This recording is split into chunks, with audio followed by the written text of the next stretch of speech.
going back to Luke 22 and 30, he says that what? Let's start at 28. Ye are they which have continued with me in my temptations, and I appoint unto you a kingdom as my Father hath appointed unto me,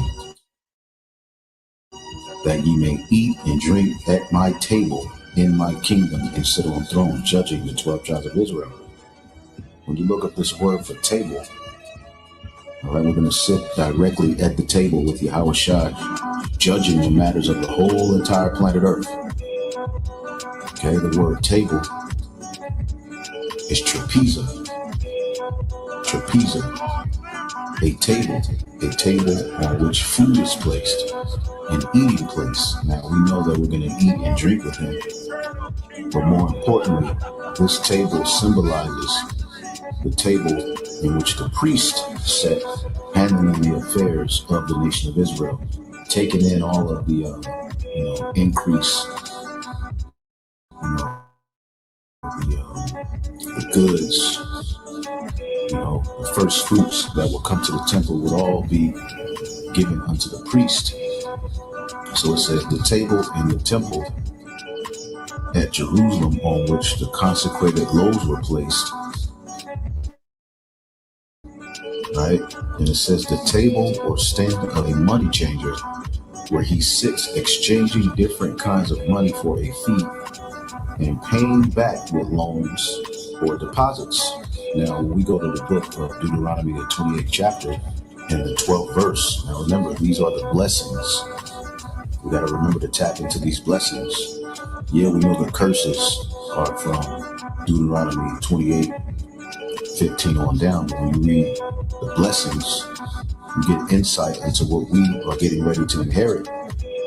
Now, one of the things that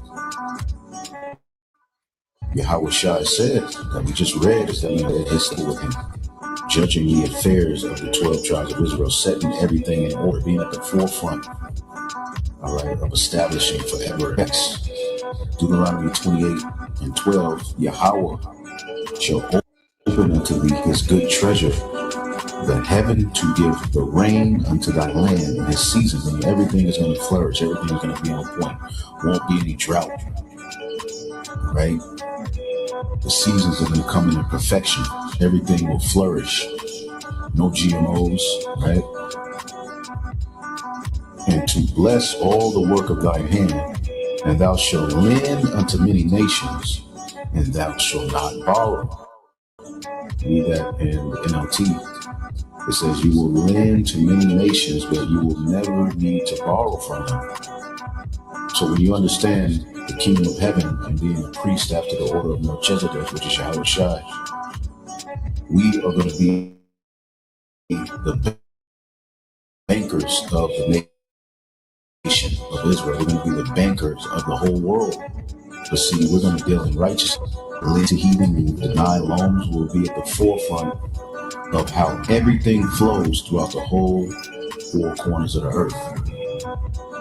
The Lord shall make thee the head and not the tail, and thou shalt be above only, and thou shalt be beneath. See, and this is what's promised unto us under Yahweh Shai's kingdom. Joint heirs of what? Being at the forefront of creation. Being at the forefront of setting everything back in its proper perspective, putting everything where it needs to be. All right, from trees to everything that you can imagine. And we're going to do this in new bodies.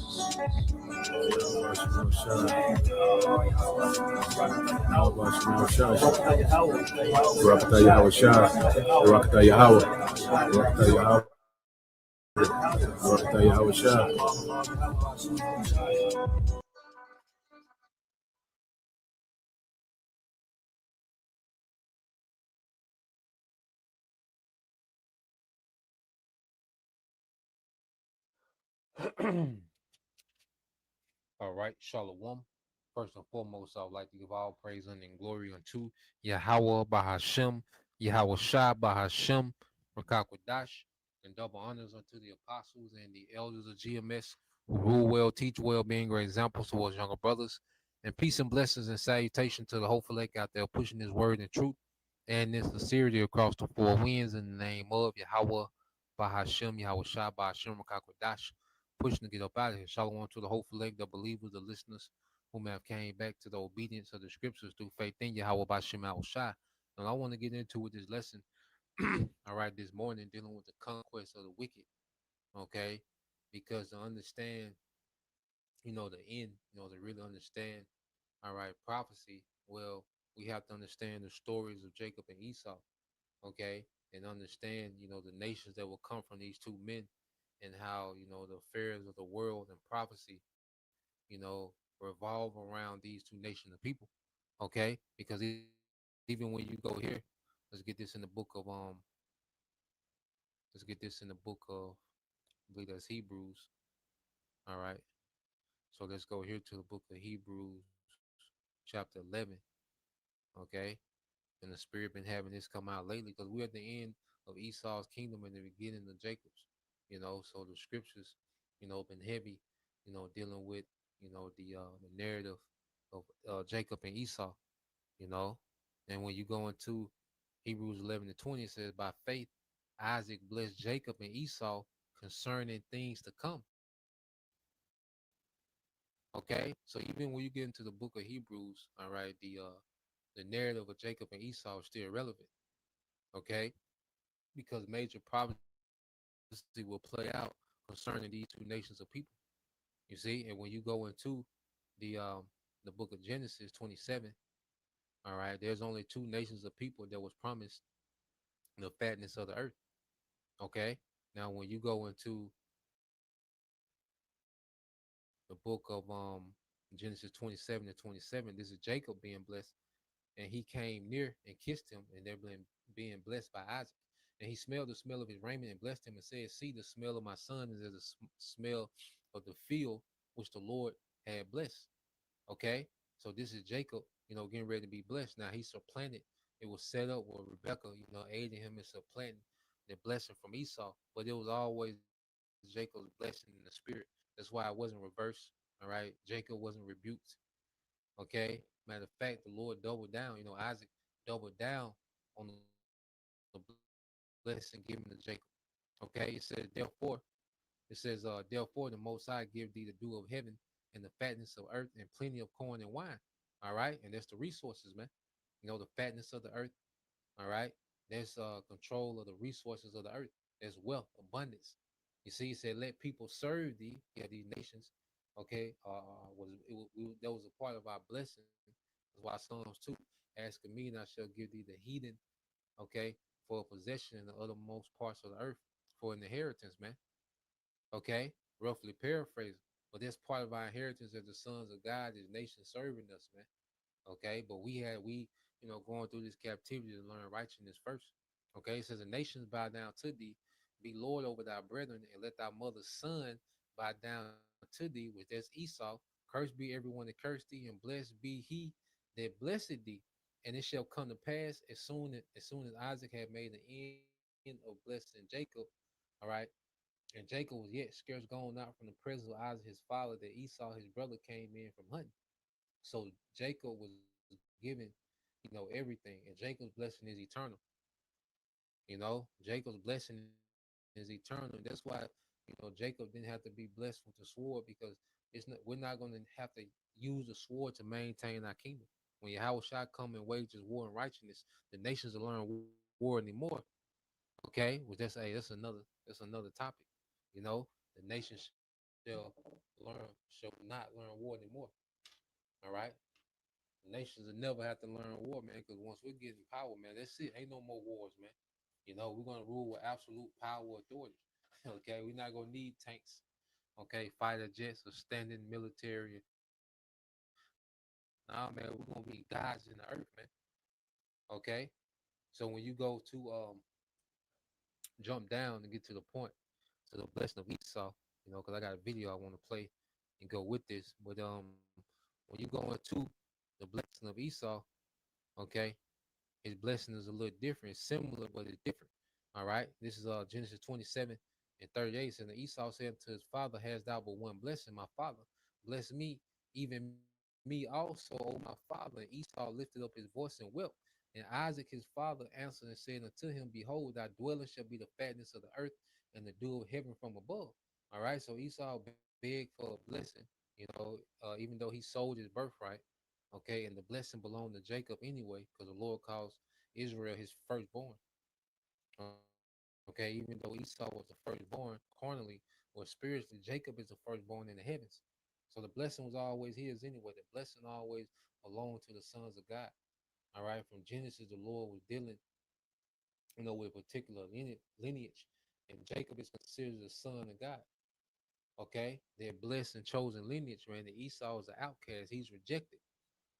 Okay, so he's blessed, begging for a blessing. Isaac, his father, answered and said unto him, Behold, thy dwelling shall be the fatness of the earth and of the dew of heaven from above.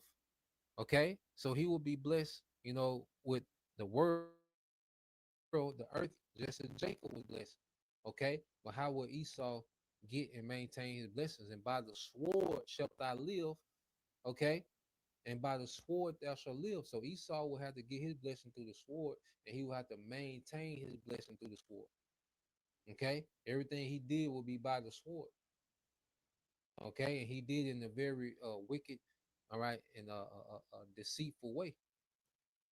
You see, it says, and shall serve thy brother, and it shall come to pass when thou shalt have the dominion that thou shalt break his yoke from off thy neck.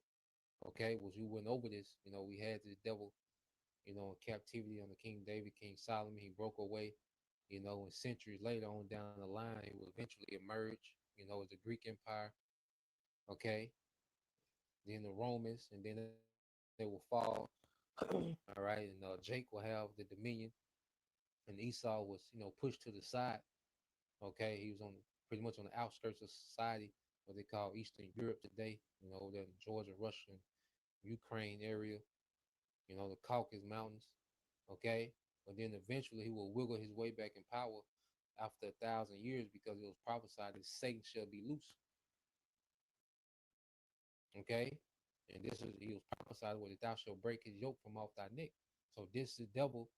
Okay, he's in his little season where he's off the chain. He's in his little season with his sword. Okay, so as we go from there, as we see it, Esau was blessed with the sword. Well, when you go to Revelation 6 and 4, what will he do with that sword? It says, and there went out another horse that was red, which represents Esau Edom. Because Edom out of woman in Hebrew was red. The nickname given to him by Jacob when he sold his birthright for that red pottage, that uncooked meat. Okay, and it says, and power was given to him that sat thereon to take peace from the earth. So with the sword, he would take peace from the earth. Okay, that would be a characteristic of his rulership, man.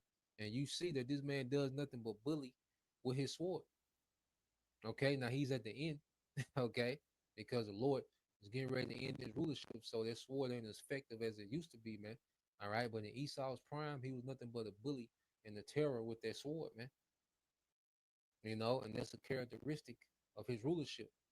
It says, and that they should kill one another, and there was given unto him a great sword, and it said that they should kill one another. Because once these devils, conquered, the people of the earth, all right, they do what they always do. They turn the sword on each other, and that's why you had the World War I and World War II. It was Edomites fighting over power, okay, within their own kingdom, within their own empire, within their own empire, man.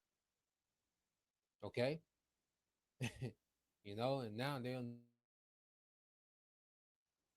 the brink, to try to fight to establish a technocracy. You see, but you go from there. Let's go to the book of Job, chapter 9. All right, when you get the book of Job, chapter 9, in verse oh yeah, it's the book of Job, chapter 9, verse 24. You see, it says the earth is given into the hand of the wicked. Okay, now it doesn't put a name on who's the wicked, but there's a precept that does will get it. Okay, it says the earth is given into the hand of the wicked. He covered the faces of the judges thereof, is not where and who is he. Now, this what gives this devil away. Because who are the judges? Well, you got the Most High Judge, the Heavenly Father, Yahweh. All right, the God of the Bible, the God of Abraham, Isaac, and Jacob. Okay, and then you have his son, his only begotten, Yahweh Shai. Okay, and then you have the men of Israel. Those are the judges.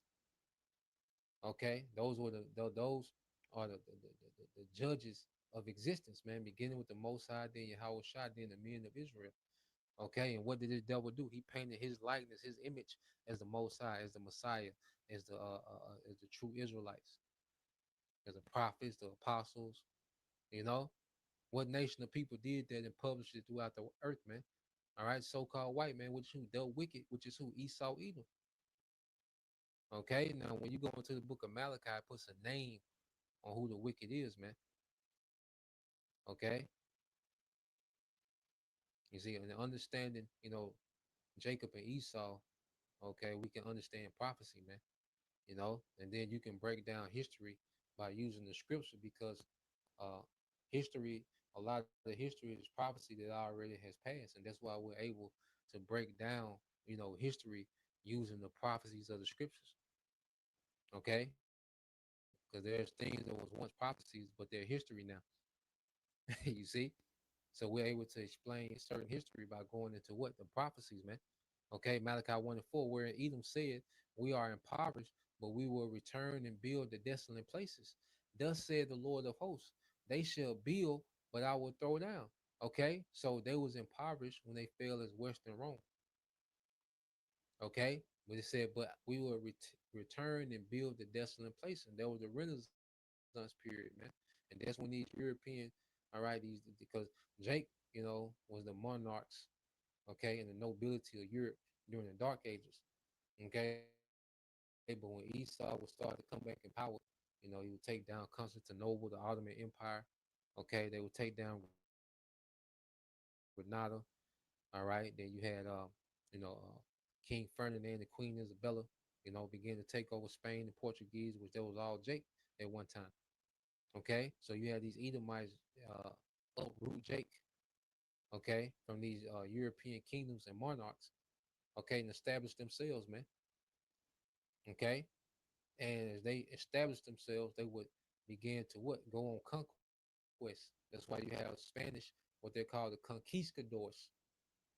Okay, which just means just goes to a conqueror. You see, so these devils, they would begin to rebuild, okay, that Greco-Roman Empire back in the earth. In the Enlightenment age, that's when that Greco-Roman thought and philosophy, all right, and Satanism would really take root in the shadows of this man's government.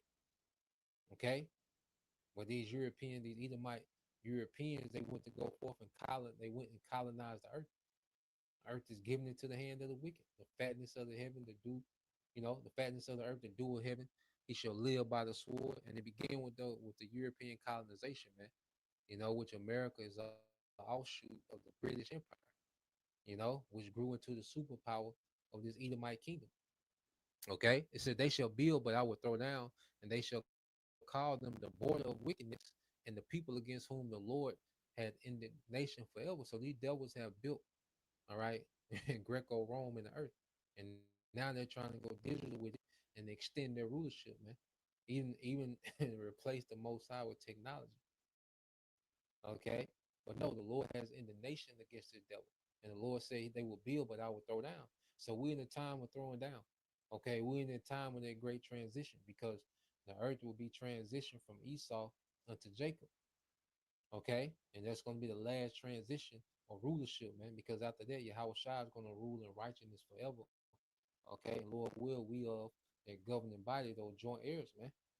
Okay, so let's go from there. I got this video I want to get into. A few things we can get into. Well, let's go here. Uh, let's start here.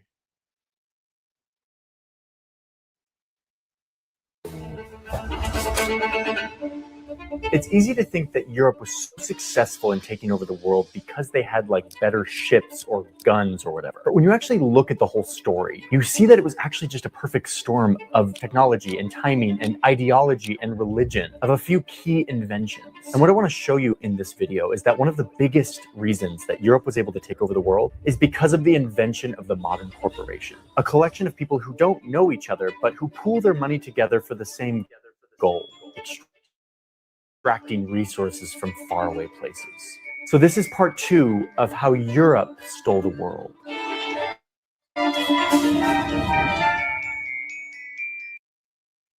Yeah, man. And this is what we're gonna see. These major corporations are merging the earth. The devil. He will start a global market. Through trade, through through the oceans. Okay, and we're gonna get into all these things, man. Okay, because you go into a corporation. Well, it's a two word. It's really two words. Co going into wit. Okay, and then operations. So it were these rich Edomites cooperating together, okay, and forming these, major enterprises, these global enterprises, and enriching themselves, man. And that's why you have these super elite families in the world, because through, colonization, all right, through slavery, you have these rich, all right, Edomites, work together. They created the stock market during this time, you know, they created bonds and all these particular things, and they enriched themselves, you know, beyond their dreams, man. Okay, so let's fast forward because he's gonna go into a commercial. Well, let's go here, and he's gonna start to get into it. Catch up on where we are in the story. In part 1, we talked about how Spain and Portugal went out to get in on trade and accidentally ran into a bunch of land they decided was unclaimed, and it turned into a big race to see who could take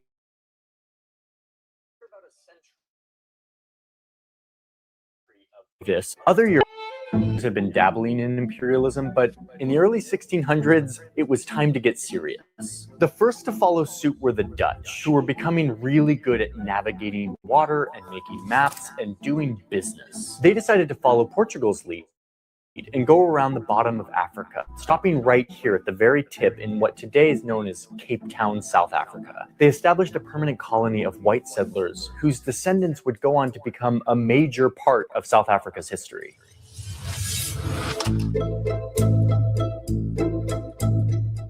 The Dutch used their prime position in Cape Town to restock on their way to Southeast Asia, where they were trading for spices with local empires and claiming serious amounts of land in what is today Indonesia. Around the same time, at the start of the 1600s, we see the next kingdoms trying their hand at large-scale imperialism. Meet the two rookies on the block: England and France, who would go on to actually cause a lot of trouble on the world map, but for now they're just getting started. They, for the most part, followed Spain's lead, going west for the Americas, though England sent ships east at this time as well. Anyway, here in the Americas, they showed up and, like colonizers before them, found lots of land and lots of people living on that land.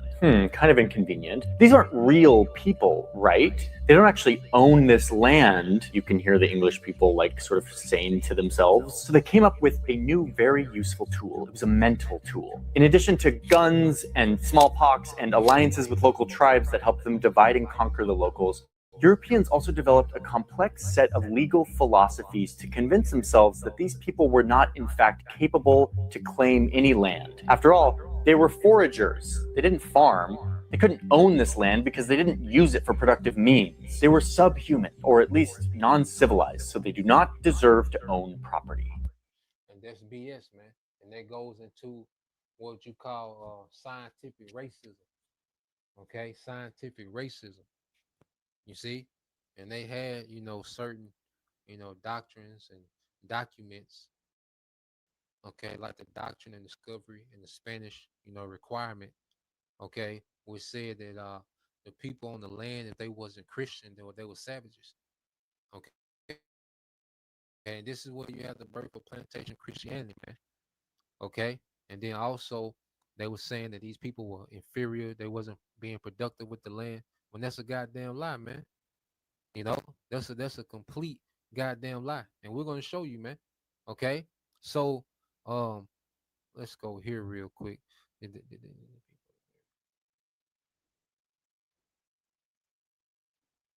All right, let's read this first, and then I'll finish typing this other prompt. Well, let's go here to the chat real quick, because the doctrine that they're speaking of is mainly the doctrine of discovery. Okay, or they're saying that they're discovering these land with these inferior people, so they have a right to the land because the people are not Christians and they're inferior. So that was they claim to the land that the people was inferior. Now, when you go here, uh, goes into the doctrine of discovery and Spanish requirement, which you went over these before. It said the doctrine of discovery and the Spanish requirement were legal and religious concepts used during the European colonization of the Americas to justify claiming indigenous lands and a certain authority over indigenous people. The doctrine of discovery was a legal principle that emerged from a series of 15th century papal decrees from the Roman Catholic Church and was later adopted by several European colonial powers. Its core ideas were Christian European nations could claim sovereignty over lands they discovered if those lands were not already ruled by another Christian monarch. So it doesn't matter that you had whole civilizations on that land already. Okay, whole communities and civilizations of people on their land already. Okay, that didn't matter. If they wasn't a Christian monarch, then that land could be claimed by a Christian monarch. You see, indigenous people were generally recognized as inhabitants, but were often defined, all right, but often denied full sovereignty over their own territories under this doctrine. The doctrine became a justification for European colonization, land seizure, and the expansion of colonial empires. Although it originated in a religious context, versions of the doctrine influenced colonial and later legal systems. In the United States, for example, the Supreme Court relied on it in the 1823 case, John versus say McIntosh, which held that while Native nations had occupancy rights, ultimate title to the land belonged to the federal government through discovery, man. So even in the 1800s, they were still using it to take land, you know? And it says today, many churches, indigenous organizations, and governments have criticized or formally indicated. Now you go to the Spanish requirements. That the Spanish requirement or the Spanish Requerimiento in Spanish was a document drafted by the Spanish crown in 1513. Spanish conquistadors were instructed to read it out loud, often in Spanish, to indigenous communities before taking military action. So they're reading in Spanish to people that don't speak Spanish. You see? Goddamn devil, man. The document stated that the Most High had given authority over the world to the Pope. The Pope had granted Spain authority, and see how these devils use the Bible to rob, steal, and kill. Even to this day, with small hats, the only time they go to the Bible is to justify a genocide. Okay, still the same devils to this day, man. It said the Pope had granted Spain authority over the newly encountered lands. Indigenous people were required to accept Christianity and recognize the authority of Spanish monarchs, man. That's why you have so much Roman Catholicism, okay, in Central and South America, man. And this was nothing but another Hellenization, man. Okay, what the Greeks did to us, during the time of Antiochus Epiphanes, man. Okay, it was just on a much broader scale. Okay, so if they refused or resisted, Spain claimed it was justified in waging war, taking property, and enslaving captives. In practice, the requiremento was frequently read under circumstances where indigenous people could not understand it, were not present, or had no realistic opportunity to respond. Many historians, many historians view it as a legal ritual intended to provide a justification for conquest rather than a genuine negotiation. Now, they said that they wasn't farming the land, they weren't being productive with it, but let's just type this in real quick. Let's type this in real quick. Okay, so I'm gonna ask, did the indigenous people, all right, of the Americans have advanced Okay, agriculture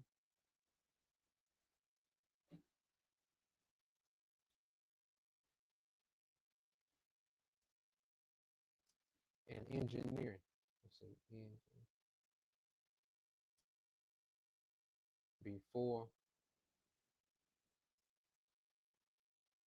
all right, the Europeans.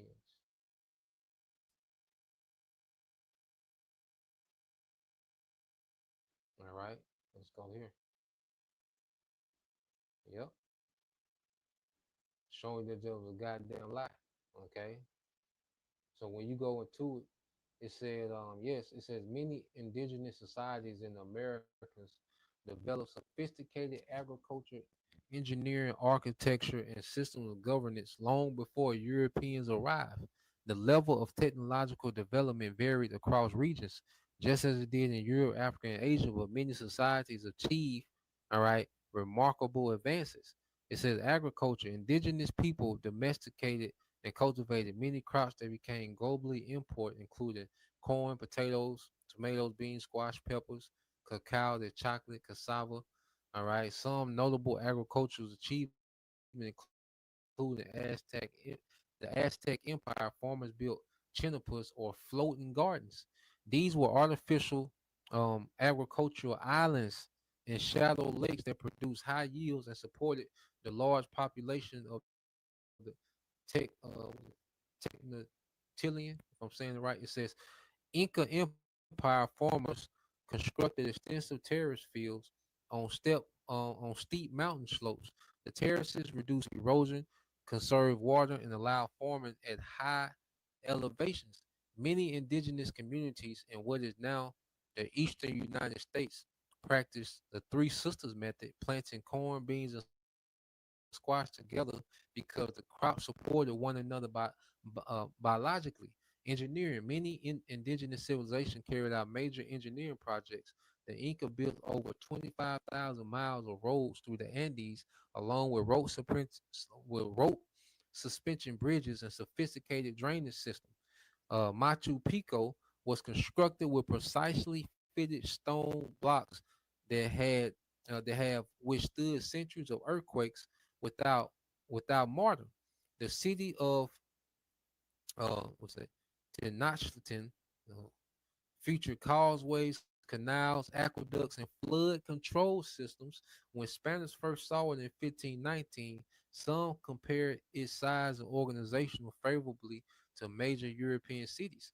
All right, it says Cahoca, near present-day St. Louis, was the largest city north of Mexico. Around the 11th century, it contained massive earthwork mounds, organized neighborhoods, and population that may have reached tens of thousands. Architecture says many indigenous people built monumental structures, including the pyramids of the Maya civilization, large ceremonial complexes through Mesoamerica, stone fortresses and cities in the Andes, earthen mounds and plazas in North America. All right, astronomy and mathematics. The Maya civilization developed highly accurate calendars, advanced astronomical observations used for agriculture and religious ceremonies, a sophisticated mathematical system that included the concept of zero independently developed, man. So what the hell is these devils were talking about, man? All right, Jake was highly advanced over here, man. You know, agriculture, engineering, astronomy. They knew, you know, how to read the heavens, for agriculture. And you see a calendar, okay, which that goes back to us, man. Because our calendar was based off the moon, okay, dealing with the new moon. You see, so just wanted to tap into that, man. Because these devils will say any goddamn thing, man. Well, let's go here to let's go back to it. Very clever, very effective. And so now you see the next layer of ideological thinking that was required for these Europeans to justify their land theft. It was the need to dehumanize the people living on these lands.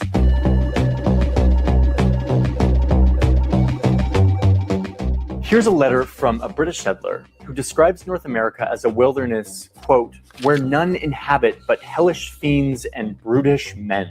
This dehumanizing paired really well with another ideology that was very popular at the time, Christianity.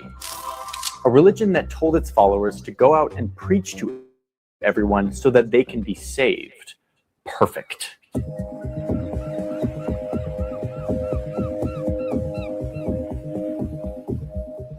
We have these unrefined, brutish, fiendish men, and we have Christians who have the power to save them. Anything is possible now. So by the late 1600s, the colonizing project is fully underway. A lot of Europeans are getting...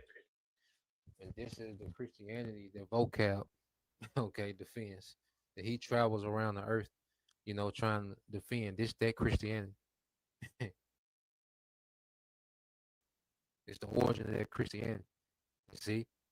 And it's nothing but Edomite supremacy. In on this, but here are the major players. You've got Spain and Portugal, the OGs, and then you've got the Netherlands, France, and England. We need to make one thing clear, that the major reason why these European empires were so successful so quickly was because they were really the first to start trading by sea in the Western Hemisphere. So while Jesus and saving and whatever was a big part of the justification of Europeans going out and feeling entitled to take land, he became less and less of a part of the picture, especially for the Dutch, who basically were just like, who cares about Jesus? We want profit.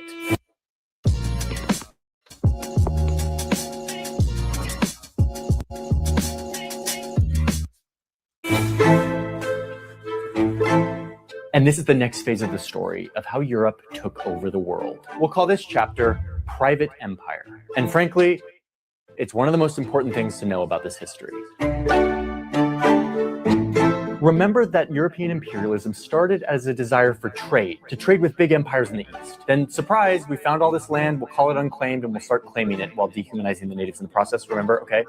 A lot of that was funded by governments, like kings and stuff. But eventually, the citizens themselves of these places realized that they could make a business out of this. And again, this is where the Dutch wrote the blueprint. So now just get together a bunch of people and form a corporation, like the first corporation ever, the Dutch East India Company, which would fund private voyages. And you, a random Dutch person in the 1600s, could buy this share, a little portion of that company, to get in on a little bit of the profits. But if the profits are big enough, then everyone wins. Welcome to the era of corporations. So now you have the Dutch with their new Kickstarter campaign, crowdfunding their private empire, totally exceeding their goal. And these Dutch... And this is how the elites started to bypass, governments, by coming together, these oligarchs. This is how the oligarchs really, shot past the governments by coming together amongst one another, and financing these certain ventures, and getting all the profits.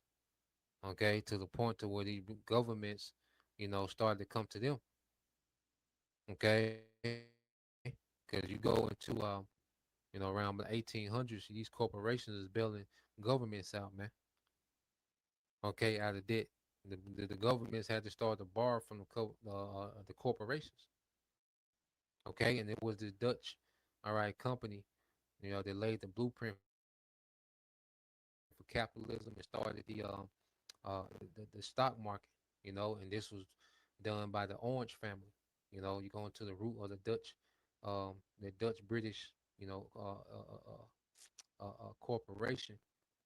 You see, it was started by the family of Orange from the Netherlands, and they laid the blueprint that these elite bankers follow today as for how corporations are able to extrapolate, the world's wealth, by funding these ventures, you see, of stealing resources, and slavery.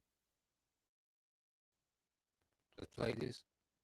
Dutch corporate sailors set out on the tried and true routes that they already knew, arriving to Indonesia, where they showed up not to convert people to Jesus necessarily, but to harvest cloves and peppers as efficiently as possible, and to come home and to sell them for a profit and fatten the pockets of the shareholders who funded the whole journey. This isn't like a surprising novel model to us today, because this is how the world runs. But at this point, this was a new invention. Oh, and the government secretly loved this. They could give the company some military power, kind of ignore the details of exactly how it was all going down, and still ensure that their country got in on the world's riches. And these corporations leveled up really quickly and became basically little private empires with the ability to take over land, build bases, and establish relationships with locals. Not for the prestige of like a king, but so that they could make more money for their shareholders. It was the private investors who helped them get really big, really fast, all through this invention of the publicly traded company.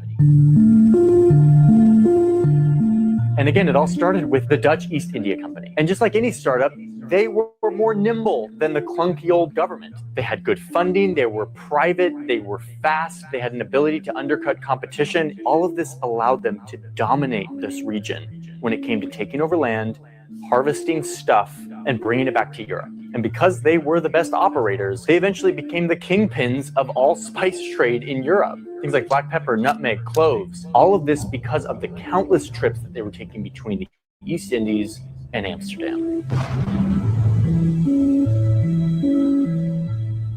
Okay, but it wasn't just the Dutch. The British also got in on this private empire idea. Let's see here. This map. It's the map of all of the British private companies and their spheres of influence. The government doesn't own these places. This is like government supported, but by and large, private companies. Profit-seeking businessmen looking for stuff that they couldn't get in their own country, going out and finding places where they could. Over here in North America, you have the Virginia Company, who's like going hardcore on tobacco, and then its sister company, the Plymouth Company. One was funded by a bunch of Londoners, and the other, the Plymouth Company, funded by a bunch of rich dudes in Plymouth, England. Their job was to colonize land and to build a business in the New World. And then, if you look over here in the East, you see the British East India Company, who got really good at taking over giant amounts of land in India. The French were doing the same thing. They had their own West India Company that was colonizing the Caribbean to grow and sell sugar, and many, many more. Private empire was such a powerful accelerant to imperialism because it got all of these private empires to compete with each other and to get better and more efficient and to practice their conquests, repetition, fueled by profit-seeking people. They developed amazing skills and they drew maps. A lot of beautiful, beautiful maps. As a map nerd, this is where I start to like perk up. I notice around this time, like sort of late 1600s and then the 1700s, European maps start to fill out with more detail, with more accuracy. Because after all, the more you can depict on paper, the better blueprint you have to conquer land and exploit it. So by the 1700s, Europe is now a different world than what you saw in the 1400s. You start to see kings living in insane excess, tea and coffee and chocolate and tobacco and sugar. They have access to so much stuff. And perhaps most significantly, it wasn't just for the ultra-rich, it was a new middle class, the mercantile class of merchants who were getting rich off of all of this new commerce. There was suddenly abundance.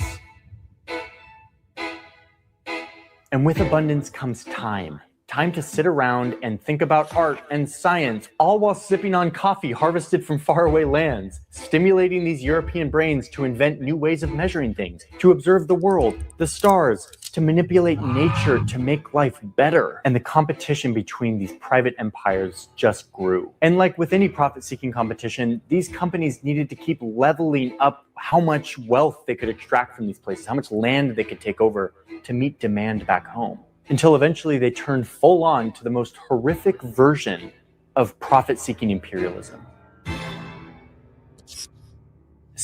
Stealing millions of people from, most notably here in West Africa, taking them to their new colonies and forcing them to work.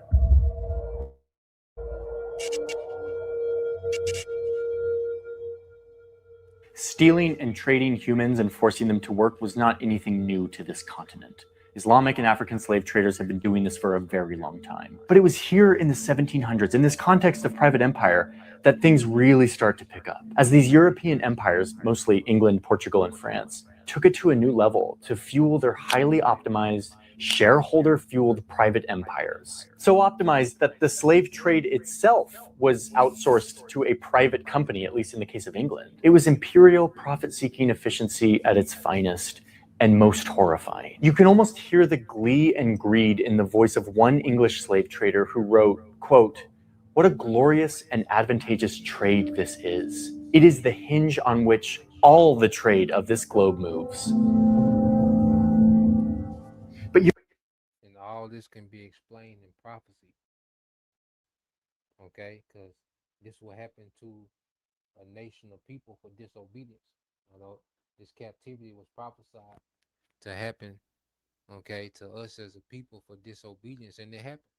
Showing you how you can explain history with prophecy that's already passed. Okay, so first let's start here. Deuteronomy 28 and 15. Okay, it says, "But it shall come to pass, if thou wilt not hearken unto the voice of the Lord, Yahweh by Shem outside thy power, to observe to do all his commandments and his statutes, which I have commanded thee this day, that all these curses shall come upon thee and overtake thee." Okay, so part of our curse was this captivity, and this slave trade was a part, of the curses. You see, this slave trade that they're speaking of, in which these European corporations and governments enrich themselves off the labor, okay, of the tribes, man. Okay, and you go here to verse 68, and the Lords shall bring thee into Egypt again with ships. Okay, and it's not speaking of ancient Egypt; it's talking about spiritual Egypt, which is America. Okay, because Egypt goes into the house of bondage as well. Okay, it says, "By the way whereof I spake unto thee, thou shalt see it no more, and there ye shall be sold unto your enemies for bondmen and bondwomen, and no man shall buy you." Okay, and no man shall buy you, which means that we wouldn't be redeemed out of this captivity. Okay, and no man would be able to do it. It would take Yahweh Shai, which Yahweh Shai said, "Well, he's not coming to meet." Okay, these devils as a man. He came as a man during the pagan Roman Empire to be a sacrifice. But when Yahweh Shai comes to redeem, okay, the word buy goes into redeem. Okay, matter of fact, let's just get that word. Okay, I ain't looked at it in a while. I don't think it's changed. But when you go into the word buy, yep, it's the same word, quanah, in the Hebrew, which when you go into it, it says what? To get, to acquire, because vocab would say, well, it said no man shall buy you. Y'all was bought. So this, shut up. How dumb can you be? Okay, who gonna put slaves on the slave ship them off, all right, on a 2-3 month voyage, which costs money, okay, and they not be sold, okay? No, man, it's speaking of here. It says of the Most High, originating, creating, redeeming His people. Okay, so the Lord has left us in this captivity for a long time, and we wasn't redeemed. He had settled with no man, will be born amongst our people that will redeem us out their captivity. No, we will have to wait on Yahweh Shai to come from the heavens. You see, of the Most High originating, creating, redeeming His people. Okay, so when you go from there, the Middle Passage, from Africa across the Atlantic, all these things was prophesied. When you go to Isaiah 22, okay, and 18, Isaiah 22 and 18, it says, uh, let's see if I want to start at 17.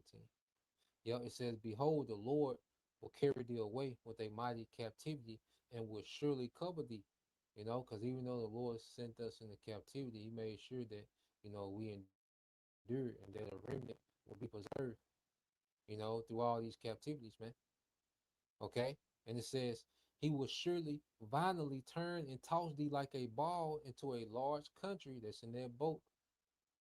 Okay, tossing to and fro violently, which a lot of our people died on the trip over here, man.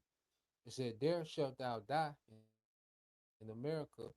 Okay, that large country is America, and there the chariots of thy glory shall be the shame of thy Lord's house, man.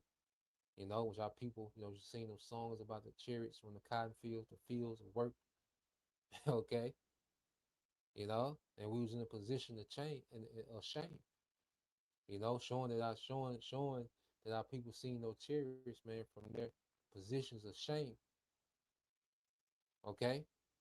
But this is speaking that middle passage that's being tossed like a ball violently into a large country of America, man.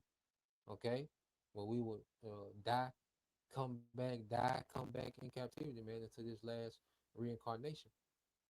Okay, so these devils, they just looked at it as profit, but that was a captivity. Okay, spoken of, man.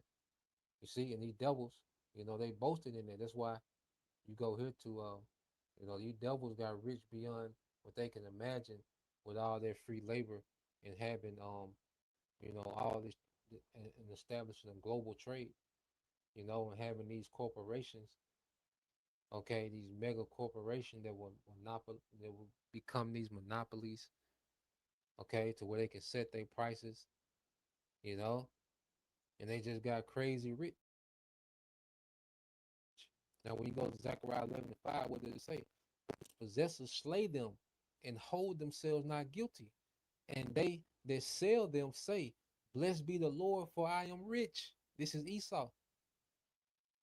Okay? Blessed be the Lord, for I am rich, and their own shepherds pity them not. Because you had Jake selling Jake into captivity. You had the northern tribes warring against each other, you know, on side of the Edomites. Okay? So this devil, because he was able to come in. These corporation came in, with this money. They bought a lot of Jake out, man. Jake turned against each other. Okay, so they didn't look at themselves as being guilty. What they had, the doctrine of discovery.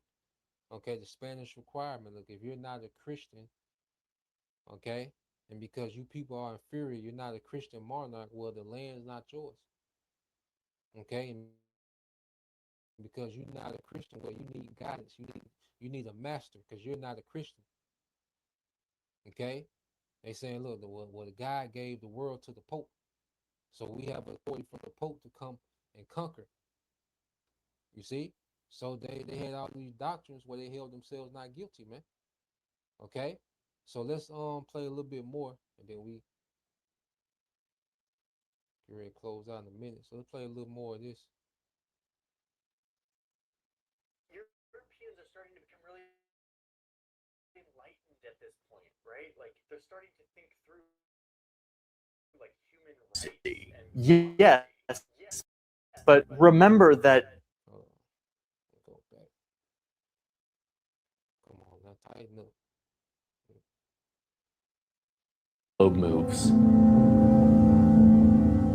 But Europeans are starting to become really enlightened at this point, right? Like they're starting to think through like human rights and like equality and starting to lay the groundwork for like democracy. Yes, but remember that these Europeans had ideas in their minds that were planted hundreds of years earlier. Ideas that allowed them to invent things like the New World and unclaimed land that actually belonged to them.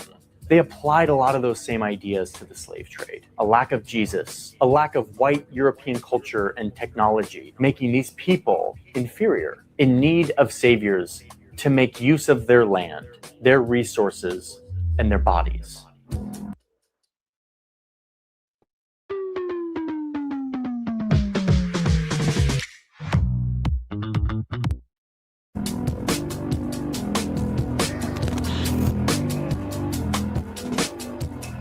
Okay, but let's just be clear about what's happening here. Yes, this is about profit. Yes, this is about ideology. But this part is so damn important to me because this is the foundation upon which our modern world is built. In this moment, these empires were actually building structures in our minds. Structures that define who has power, who is worth something, who gets resources, who is permitted to lead, to exploit, to benefit. These structures were defined by force, by profit, by greed, and they totally worked. They put Europeans on top, giving them the prosperity and resources to fuel scientific, cultural, and political political revolutions that allowed them to keep holding on to that power, to keep exerting domination over others. Okay, yeah, I get it. Half of you just had like a conniption because of this like woke sermon that you just got from me. That's not what this is, okay? I'm trying to look at the history and tie it to today. How all of us live in a world that was built off of what happened during this time, the ideas, the movement of people that happened because of this private empire. That's not the woke mob. That's just like what happened. Sorry. Even after the British people here on the east coast of North America wanted to break away from England and start their own country where, quote, all men are created equal, they still couldn't throw off the thirst for profits that slavery brought them. These structures were way too firm, so they kept doing it.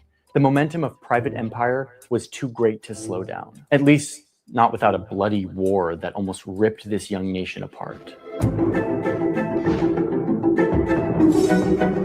So that's private empire, a huge part of Europe's ability to take over land on the map and reshape the world. In part 3 of this series, which is going to be the final part, I'm going to tell you what happens next when these powers reach every part of the globe, establishing an order that they control. How we talk, how we do our politics, how we trade, including some really good positive things that have made the world better. It's an order that was shaped by these forces of European imperialism. And it's an order that still shapes all of us today. Yeah, man. So that Renaissance period is when Esau came into his birthright. The fatness of the earth to do a heaven, okay? And he would do it by what? The sword, okay? The scripture speak about how he would go through the four quarters of the earth to deceive, so through deception, through the sword, okay? Through this man getting all this wealth, he would run the world. You see? Now I want to go here. Psalms is devil up. All right. So let's go here to the book of Ezekiel 28. Let's see.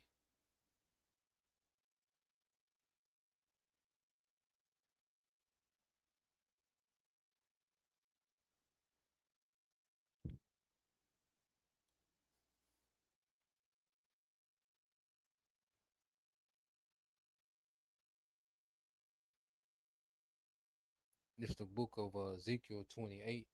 Okay, in verse I started at 1.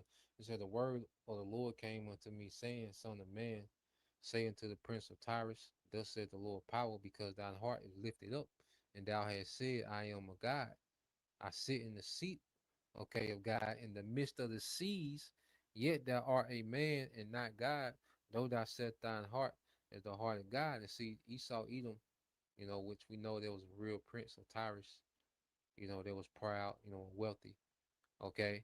But you have to understand in the spirit, this is Esau because Esau has done it like no other nation.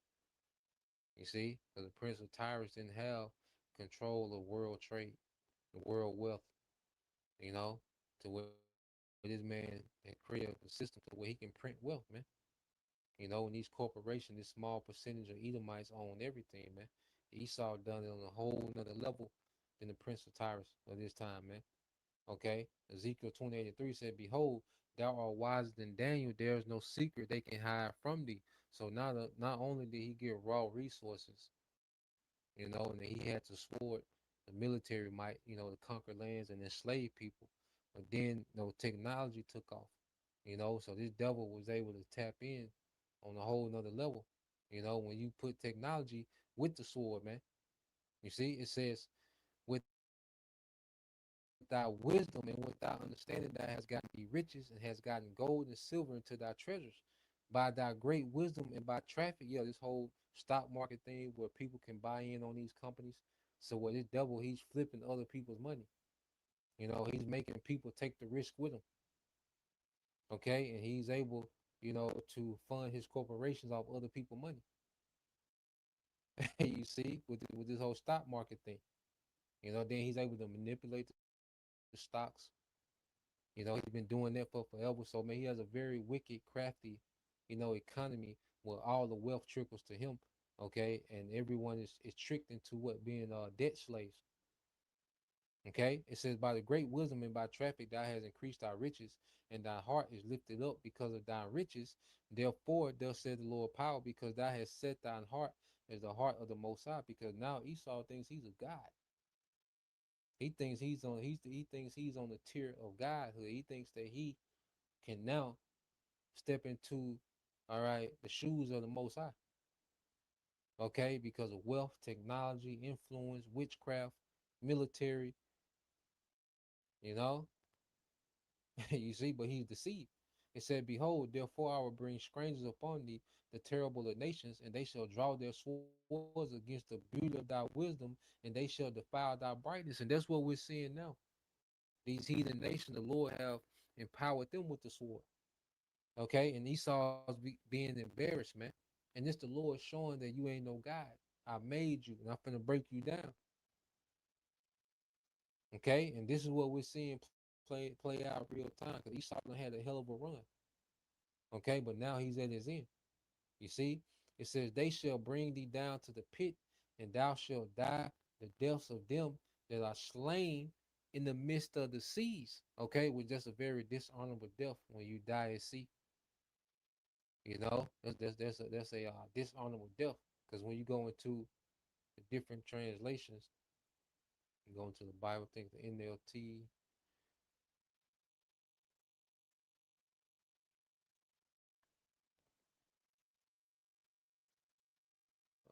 was the AMP, was one of them.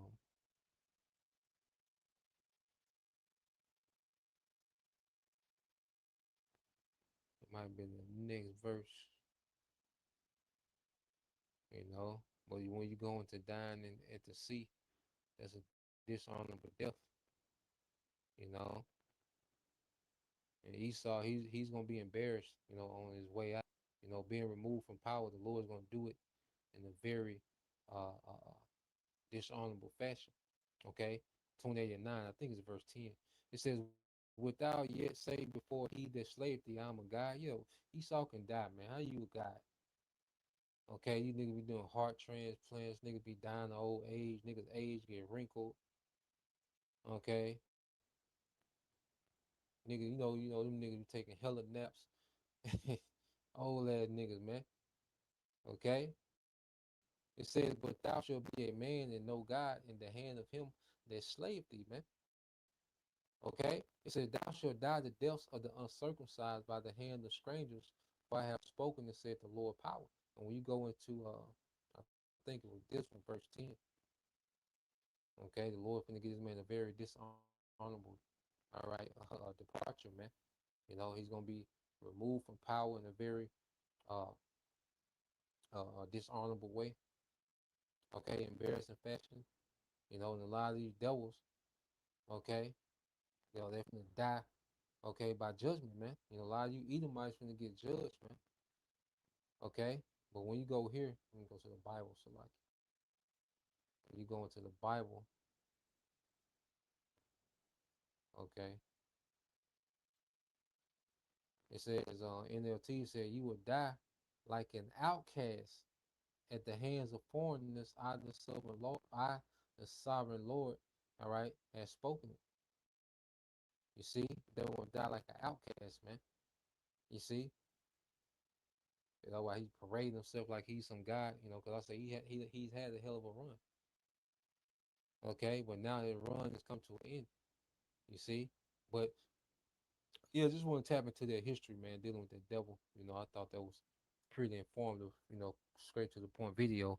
So Lord will, you know, you brothers, all right, and you few sisters edified. Till next time, I say Shalom, call me Shala, a Bible soon. Shalom.